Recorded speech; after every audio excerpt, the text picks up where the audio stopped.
Más textos disponibles en Simba. Al poeta español Don Tomás Rodríguez Rubi, autor de un drama que lleva el mismo título de esta tradición. Y de cómo Mariquita Martínez no quiso que la llamasen Mariquita la Pelona. Ala por los años de 1734 paseábase muy risueña por estas calles de Lima, Mariquita Martínez, muchacha como una perla, mejorando lo presente, lectora mía. Pareceme estar viendo, no porque yo la hubiese conocido, ¿qué diablos? Pues cuando ella comía pan de trigo, este servidor de ustedes no pasaba de la categoría de proyecto en la mente del Padre Eterno, sino por la pintura que de sus prendas y garabato hizo un coplero de aquel siglo, que por la pinta debió ser enamoradizo y andar bebiendo los vientos tras de ese pucherito de mixtura. Marujita era de esas limeñas que tienen más gracia andando que un obispo confirmado, y por las que dijo un poeta. Parece en Lima más clara la luz, que cuando hizo Dios el sol que al mundo alumbrara, puso amoroso en la cara de cada limeña. 2.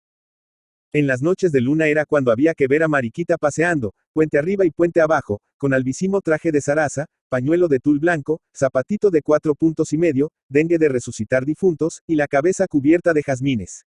Los rayos de la luna prestaban a la belleza de la joven un no sé qué de fantástico, y los hombres, que nos pirramos siempre por esas fantasias de carne y hueso, la echaban una andanada de requiebros, a los que ella, por no quedarse con nada ajeno, contestaba con aquel oportuno donaire que hizo proverbiales la gracia y agudeza de la limeña.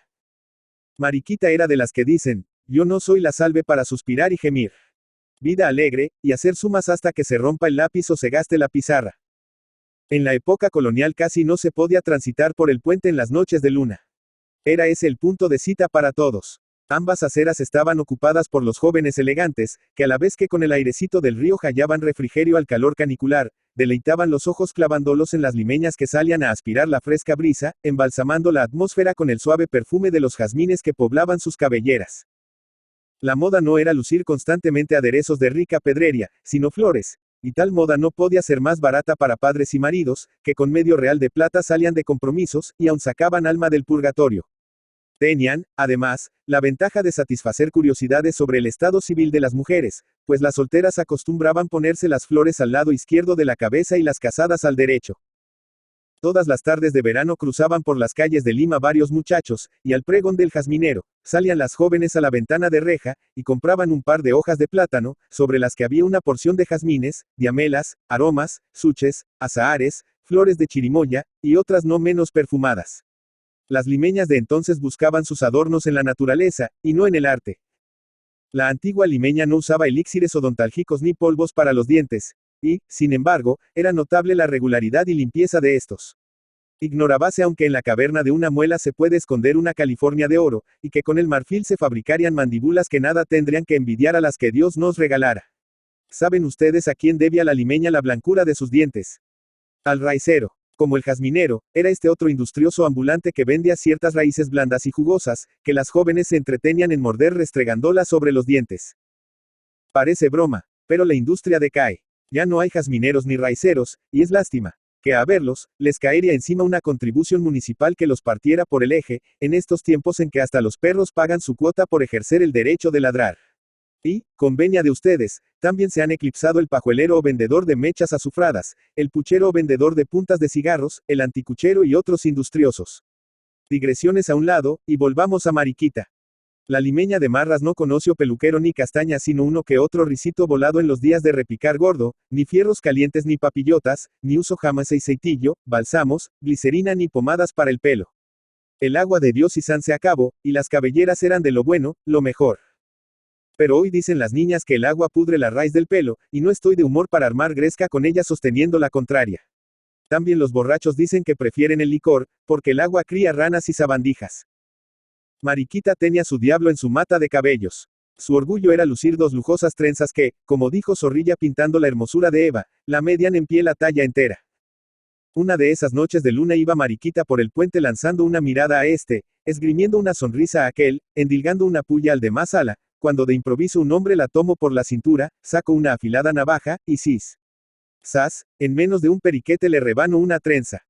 Gritos y confusión. A Mariquita le acometió la pataleta, la gente echó a correr, hubo cierre de puertas, y a Palacio llegó la noticia de que unos corsarios se habían venido a la Chita callando por la boca del río y tomado la ciudad por la sorpresa.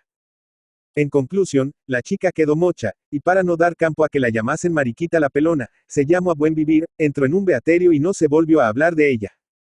2. De cómo la trenza de sus cabellos fue causa de que el Perú tuviera una gloria artística.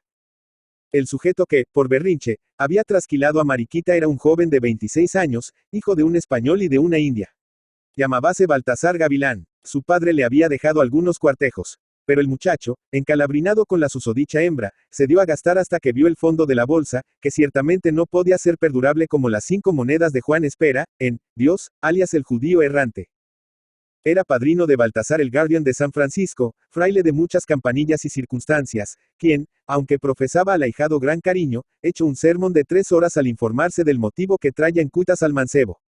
El alcalde del crimen reclamó, en los primeros días, la persona del delincuente. Pero fuese que Mariquita meditara que, aunque ahorcaran a su enemigo, no por eso había de recobrar la perdida trenza, o, lo más probable, que el influjo de su reverencia alcanzase a torcer las narices a la justicia, lo cierto es que la autoridad no hizo hincapié en el artículo de extradición. Baltasar, para distraerse en su forzada vida monástica, empezó por labrar un trozo de madera y hacer de él los bustos de la Virgen, el niño Jesús, los 3 reyes magos y, en fin, todos los accesorios del misterio de Belén. Aunque las figuras eran de pequeñas dimensiones, el conjunto quedó lucidísimo, y los visitantes del Guardian propalaban que aquello era una maravilla artística. Alentado por los elogios, Gavilán se consagró a hacer imágenes de tamaño natural, no solo en madera, sino en piedra de Huamanga, algunas de las cuales existen en diversas iglesias de Lima. La obra más aplaudida de nuestro artista fue una dolorosa, que no sabemos si se conserva aún en San Francisco. El virrey Márquez de Villagarcía, noticioso del mérito del escultor, quiso personalmente convencerse, y una mañana se presentó en la celda convertida en taller. Su excelencia, declarando que los palaciegos se habían quedado cortos en el elogio, departió familiarmente con el artista. Y este, animado por la amabilidad del virrey, le dijo que ya le aburría la clausura, que harto purgada estaba su falta en 3 años de vida conventual, y que anhelaba ancho campo de libertad. El marqués se rascó la punta de la oreja, y le contestó que la sociedad necesitaba un desagravio, y que pues en el puente había dado el escándalo, era preciso que en el puente se ostentase una obra cuyo mérito hiciese olvidar la falta del hombre para admirar el genio del artista.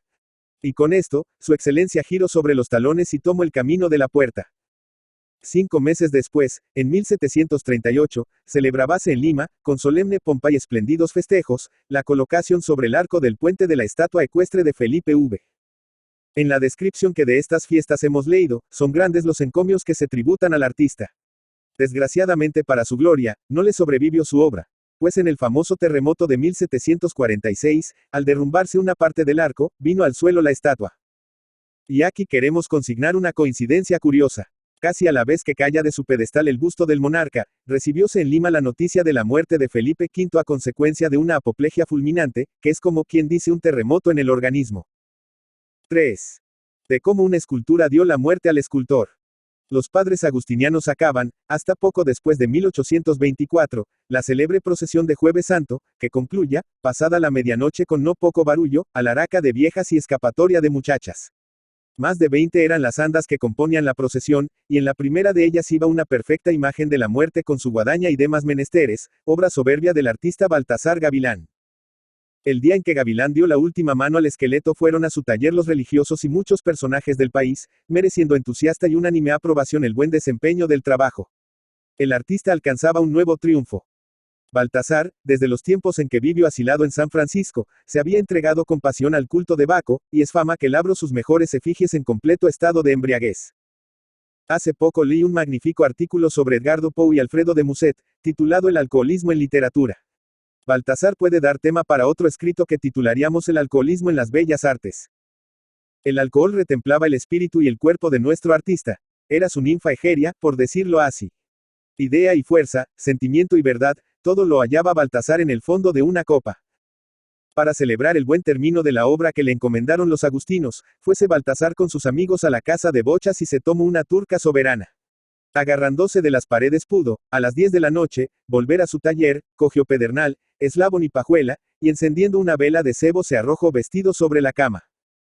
A medianoche despertó. La mortecina luz despedía un extraño reflejo sobre el esqueleto colocado a los pies del lecho. La guadaña de la parca parecía levantada sobre Baltasar. Espantado, y bajo la influencia embrutecedora del alcohol, desconoció la obra de sus manos. Dio horribles gritos, y acudiendo los vecinos comprendieron, por la incoherencia de sus palabras, la alucinación de que era víctima. El gran escultor peruano murió loco el mismo día en que terminó el esqueleto, de cuyo mérito artístico hablan aún con mucho aprecio las personas que, en los primeros años de la independencia, asistieron a la procesión de Jueves Santo. Ricardo Palma. Ricardo Palma, Lima, 7 de febrero de 1833 Miraflores, Lima, 6 de octubre de 1919, fue un escritor romántico, costumbrista, tradicionalista, periodista y político peruano, famoso principalmente por sus relatos cortos de ficción histórica reunidos en el libro Tradiciones Peruanas. Cultivó prácticamente todos los géneros: poesía, novela, drama, sátira, crítica, crónicas y ensayos de diversa índole. Sus hijos Clemente y Angélica siguieron sus pasos como escritores. Debutó en la literatura en 1848 formando parte del grupo que él mismo llamaría más tarde la Bohemia de su tiempo. Comenzó con poesía, unos versos románticos que aparecieron el 31 de agosto en El Comercio, mientras paralelamente escribía en diversas publicaciones críticas de espectáculos con numerosos seudónimos. Luego pasó a escribir obras de teatro. Su primer drama, El Hijo del Sol 1849, no se llegó a representar, pero alrededor de 1858 dejó de hacerlo a pesar de haber obtenido algún éxito en el público limeño. Solo 2 piezas de este periodo han sobrevivido. El drama Rodil, 1851, redescubierto 100 años después de su publicación, Palma había destruido la mayoría de los ejemplares, y la comedia El Santo de Panchita, que escribió junto con Manuel Asensio Segura. Su primer libro de prosa, Corona Patriótica, apareció en 1853. 2 años más tarde sale Poesías y en 1865, Armonías. Libro de un desterrado. Su obra poética no estuvo exenta de polémica. En 1890 publicó A San Martín, poema que provocó la protesta del gobierno chileno, que lo consideró ofensivo para su país. El último poemario de Palma, Filigranas. Aguinaldo a mis amigos, apareció 2 años más tarde. En 1865, compiló la antología Lira Americana. Colección de poesías de los mejores poetas del Perú, Chile y Bolivia.